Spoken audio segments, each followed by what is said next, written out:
Welcome to this episode of Sam's Kitchen. Lots of people have asked me how to string a bow, and I've had to explain it several times, sometimes several times to the same person.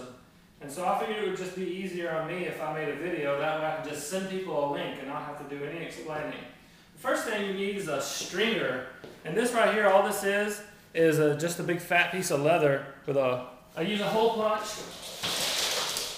That's my hole punch, a leather hole punch. Punch a hole in it, and use this thick cord. Let me see if I got that in there.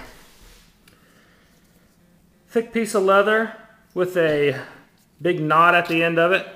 See, that's just a knot. And then I burn the end of it so that it doesn't fray. Whoops. So anyway, that's my stringer. This, of course, is a bow. You just put the little loops on the tips. Make sure you don't cover up the knot. Step on the cord, pull it up, and slide the string in. It really is that easy. And then unstringing it is exactly the same.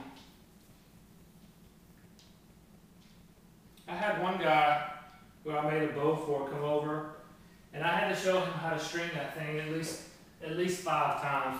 I don't know what the deal was with him, but thankfully I moved away and I don't have to explain it to him anymore. Anyway, if you don't happen to have a stringer, that's the best way to string it. It puts even pressure on both of the limbs so that you don't wear the bow out prematurely. It's safer for the bow and it's safer for you. There are other ways to string the bow. One way is to put the bow against your foot and push on this end and pull the handle towards you and slide the string in that way. That's sometimes difficult to do if the bow is really strong and you're a wuss. This bow is like 46 pounds. That's about as heavy as I can do that with.